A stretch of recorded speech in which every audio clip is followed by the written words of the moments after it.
It's a new day, new gift, and another opportunity to to turn around your fortune. It's the time for a fresh start, a time to be truly happy.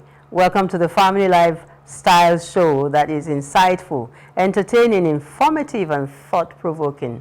Emonena Abenabe, yours truly. Yes, it's another refreshing edition of your favorite weekend conversation on PlusTvAfrica. I am John Senaya, and how have you been? 2 months into the new year. What positive and rewarding decisions and actions have you taken? Exactly, and very, very good question there. John, I ask myself that question almost on a daily basis. And so today with John and Helen live, we shall help you answer that question and a lot more. We have a fully loaded package for you with 3 exceptional guests. Now, when I say exceptional, I do mean exceptional. Yes, and all we ask is that you get comfortable and let's together record another life's victory. Our first break beckons, and when we return, we shall unveil the meat of the show. Stay with us.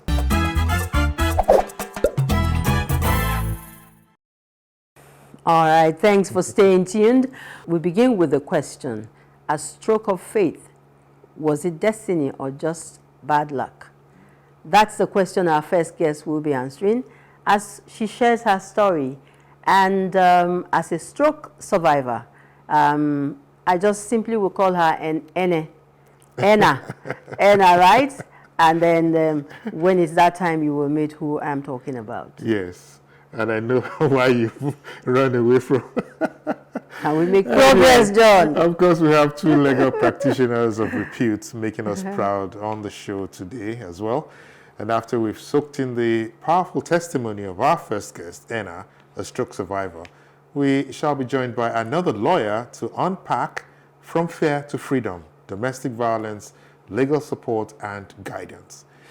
King Kindness Dogara Arong, a lawyer and founder of Bees Reg Legal, is our second guest. Yeah. Okay, and finally on the show today, we shall focus on sourcing for grants, what NGOs should know, with Aki Oladapo Michael. And he's the CEO of Step Business Network. So if you stay with us in a minute, we shall be back with our very first guest, Enna, and she will unpack all that you need to know about stroke. I used to think that stroke was for the elderly, but at a very young age, she was struck with stroke. And that changed her life so totally. And that's the story she'll be sharing with us much later. We'll take a very quick break, John. Yeah. And when we come back, we will meet Enna. Stay with us. Can't wait. Remarkable lady, amazing lady. I met her maybe about an hour or so ago, and she's really impacted my life already. So let's get started. I've been joined now by an author, a speaker, a legal practitioner, and an entrepreneur. She's a passionate stroke survivor and advocate who, at the young age of 23, had a stroke attack which changed her life forever. A survivor indeed, who, in spite of losing her mom 3 years after, refused to succumb to depression. Instead, she chose to channel those strategies into advocacy for stroke survivors. Okay, so those tragedies, and yet here she is doing what she's doing. Our guest is the founder of the NGO called My Ability in Disability Foundation and author of the children's book, you heard it, Hey, I Spotted Stroke. And it's aimed at educating the younger generation about stroke, a book to be launched much later today indeed. Popularly called Mena, the strike survivor and advocate, is here to share her experience and victory. Hello, Mena. Hi. Enna, actually. Enna. Hello, Enna. Yes. Enna.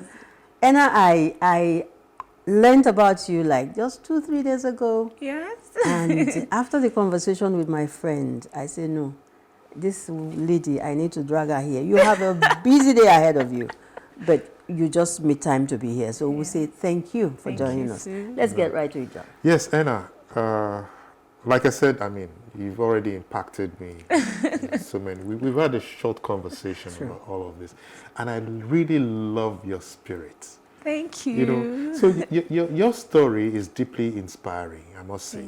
Now, could you just take us back to the day of your stroke in 2015, yes? Yes. What were the early signs, and how did you feel at that moment, in that moment? That moment. Yes. Well, I was preparing to go out for my law firm, right? So celebrity basketball events. You were in school? No. At I home. graduated. I'm gone to law school. In fact, I graduated from law school 1 month before the stroke. Whoa. Yes. I mean, I was keen on, learning the law. I wanted to know the law. So, of course, I was going out with my cards, my company cards and everything, So, before then, I had anemia because I went to the hospital. They said I had anemia. I think they said I had sepsis or something. Then I had DVT, deep vein thrombosis. Yes, that blood clot that roams around. But funny enough, I've had it for like 2 or 3 months. I didn't even know, right, until I went to the hospital. And, the day that they gave me a drug, it's called warfarin. I'm not a doctor. So yeah. So I took it on that day, and I was getting ready. All of a sudden, I fell, and I couldn't stand up. I couldn't get up. Pick yourself up. Yes, I'm like. Were you alone? No, thank God. I was with my cousins. So one of my cousins, she froze. She couldn't do anything. She was like, "What's going on?" Right?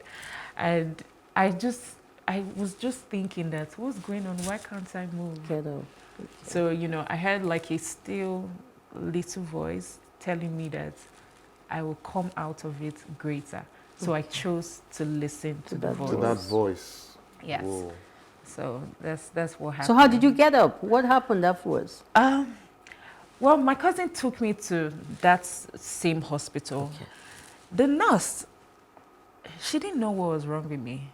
When somebody has a stroke, they have 3.5 hours to get proper medical attention, or they die, or they have permanent disability. Right? She didn't know what was going on.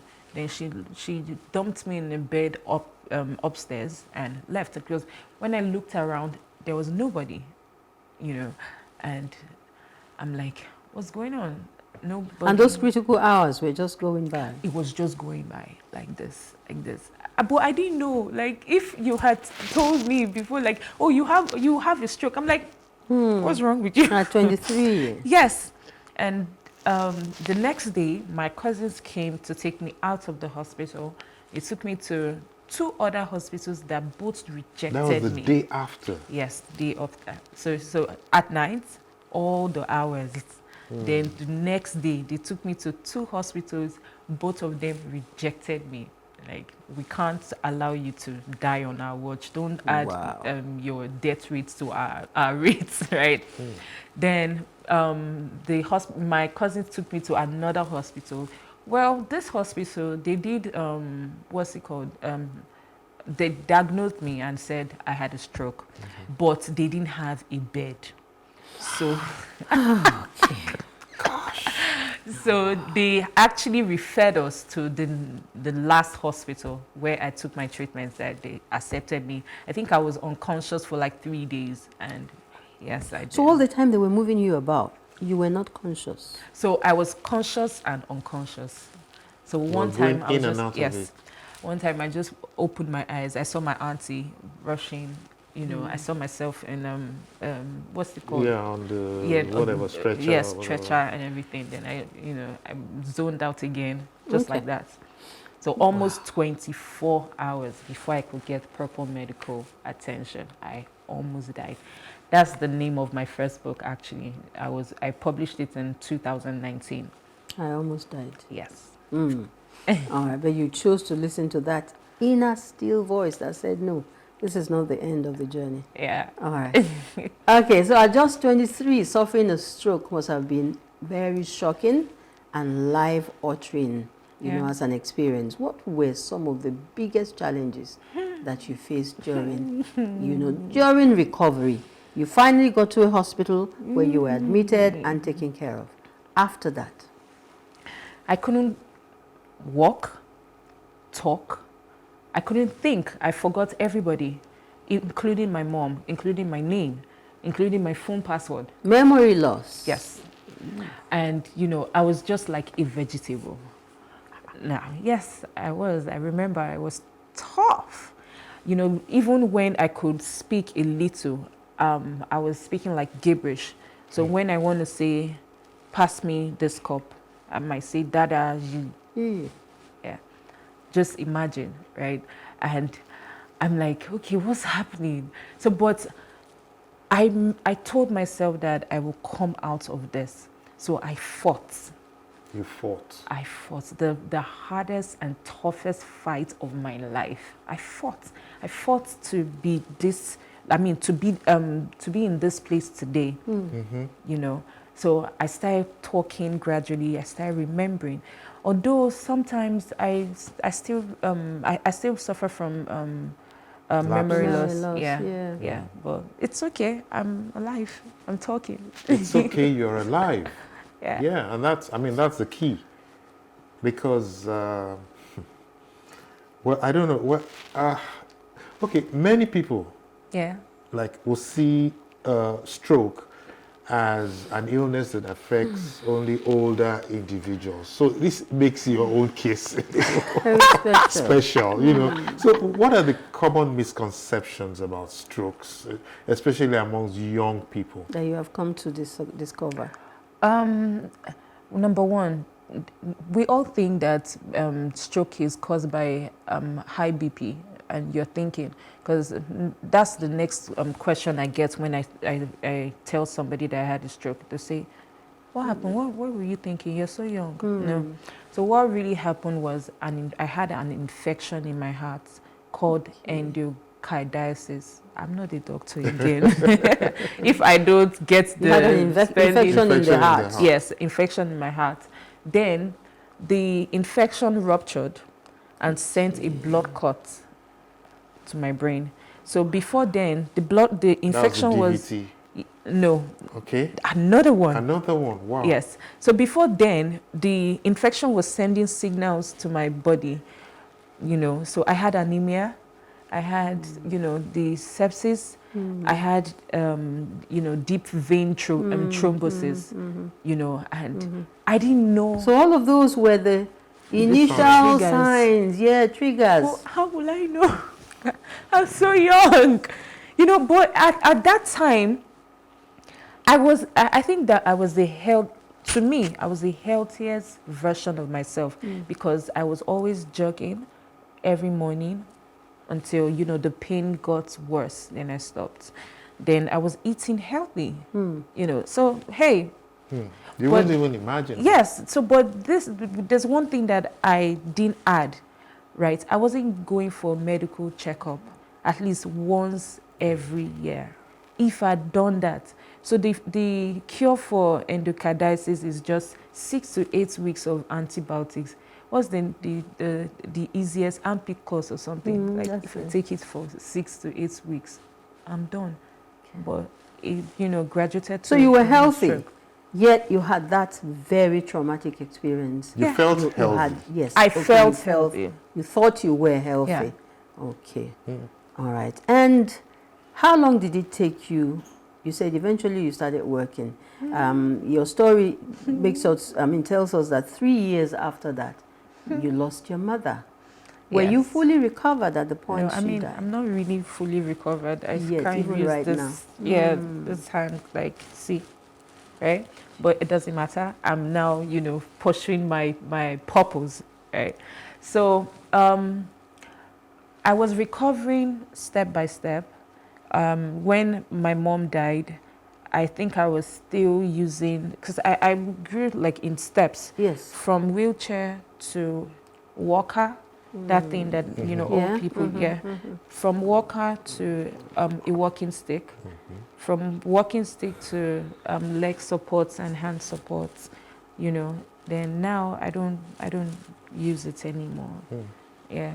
So, I mean, progressively, things are changing. Yes, even till now. Yeah. Yeah. And the trauma of losing your mom, did it strengthen you further, or it took you to not a too good a place? No. My mom died of chronic kidney disease. Another blow.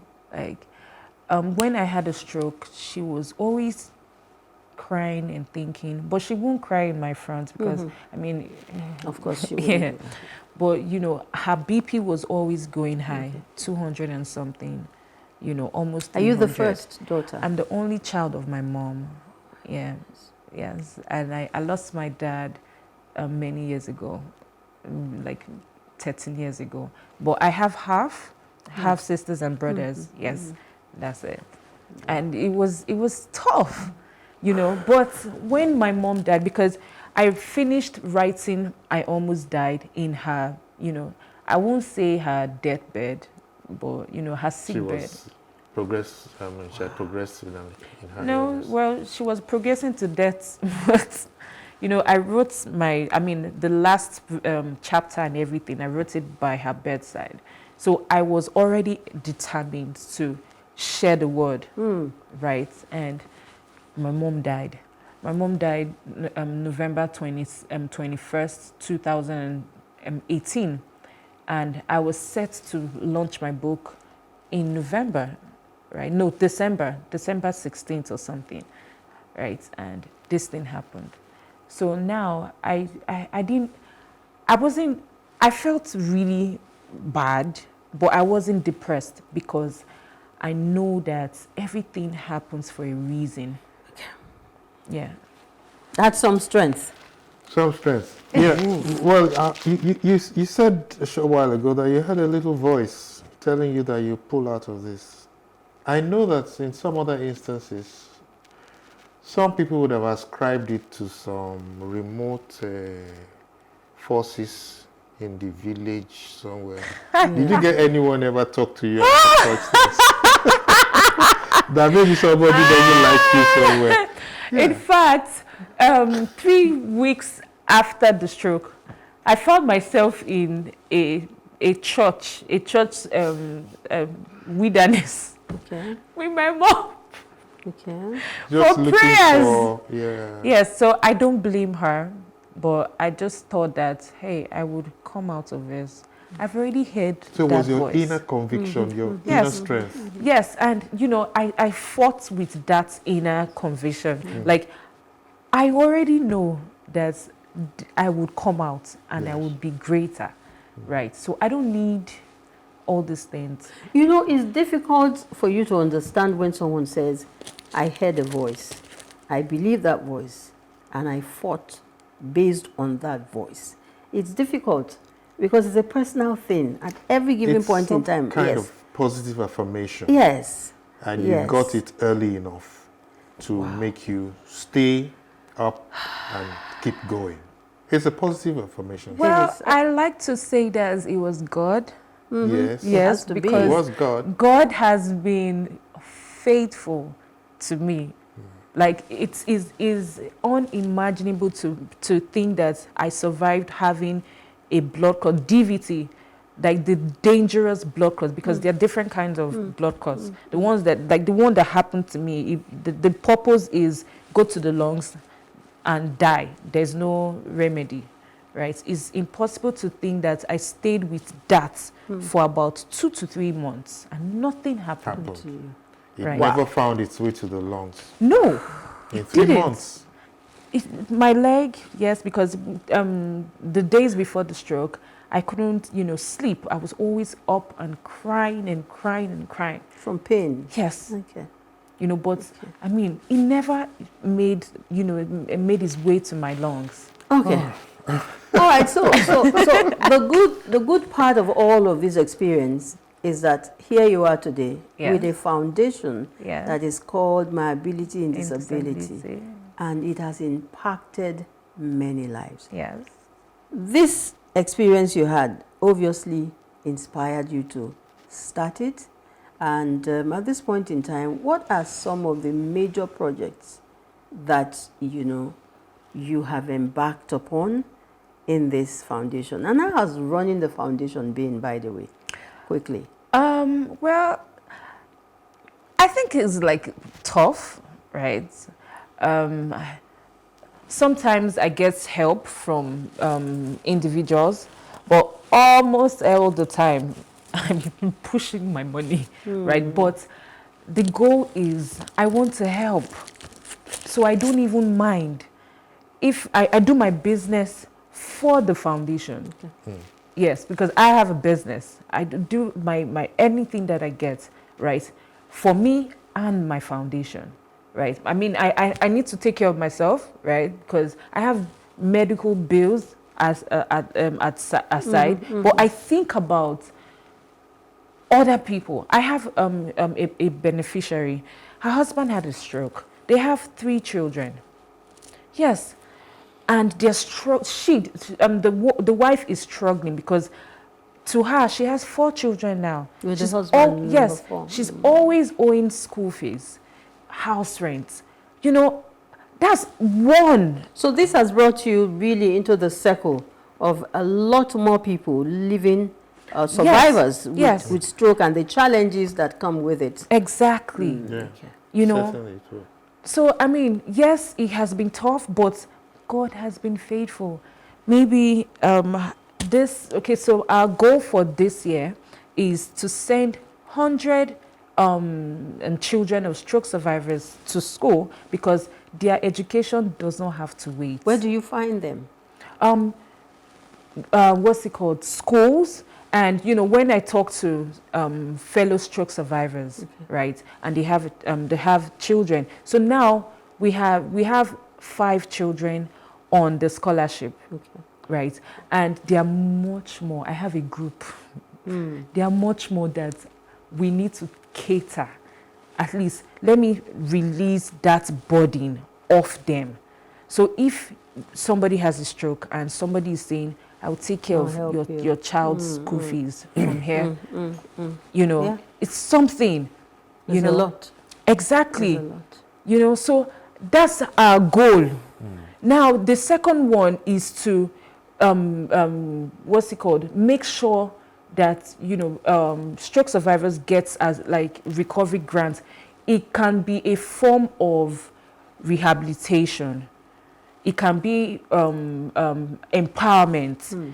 It can be for just taking care of expenses, because some stroke survivors, they can't do anything. When they had a stroke, they just, like when I had a stroke, the first stage, that's how they are. Okay. And in many years, We're almost running out of time, John. You Yeah, have a I few just more want to questions? quickly. I just want to know, with all that you've been through, do you believe that your stroke was purely a stroke of fate, Yeah. destiny, or just bad luck? no, it's not. It's You know? I don't think it's Or bad luck. carelessness? No, it's okay. So a bit of carelessness because I didn't go to the hospital. I didn't add checkup for in my Annual checks. yes. Regular checks. Now I believe that life happens to you for other people. So it has happened to me. I'm sharing the awareness. I'm talking to a lot of stroke survivors. I'm giving them hope. They are inspired, right? So I believe that, yes, it's a stroke of fate. Yes. It is a Wow. stroke of fate. All right, finally, what advice would you give to people, especially young individuals, young ones who probably are not near thinking it could happen to me because of their age? What would you be saying to them at this point in time? Well, please, stroke can happen to anybody at any age, right? Eat healthy, exercise. I mean, the normal things that your doctor would tell you. It's really healthy. Exercise, sleep. That's that thing well. called sleep well, 6 to 8 hours. Because I've heard that like a teenager was telling his friend that he sleeps by 3 a.m. and wakes up by 6 a.m. every day. what are you doing to That's yourself? 3 hours. Yes. So that's the advice that I have for them. Then for stroke survivors, be patient. I mean, I'm 9 years post-stroke. First time I was a vegetable. Now I'm not. Yeah. Yeah. And you're not. Miracles do happen, right? And you're Yes, miracles. not. Yes. Wow. Mine is, I'm a miracle Wow. child. Wow. Yeah. Wow. Oh my goodness. I'm happy we had you as our first guest today. Thank you. Right? And the book is coming to light. Yeah. You're launching. Yes, I'm launching it today. I'm so excited. I'm all dressed for it. All right. Thank you. Thank you. Thank you. Let's okay, you brought 2. Yeah. So I guess one is for GS. And Yes. Not Yeah. guess. You must know that one is for JX. Okay. Okay. Thank you. Thank you. So thank you'll be you. kind enough to Thank autograph you. it for us later Yes, when we wrap up the show. What an inspiring Great. story. And struggle of life for a young girl. All the time you were talking, I could see that glimpse, that, you know, you had this smile and this contentment. It was like, it's nothing, you know, it's just one of those things. So see you smiling, charming with all that you've been through. Thank you so much for Thank coming. you. And we wish you the Thank you. very best. Very Thank best. you. Thank you. Thank you so much. So that'll be it Yes, it will with be. Anna. Yes, I wish I could be at the book launch today, but you cannot just be. to wish you all the Thank you. Thank you. All right. Thank you so Okay, much. that was Anna and her most inspiring story. Wow. Wow. We move on. It's still today with John and Helen on Plus TV Africa. It's a live show. It's a family outing. And when we come back from this break, it will be time to meet a lady who answers by her name. Kindness. Another lawyer. So don't go away. We'll be with you in a jiffy. Stay with us.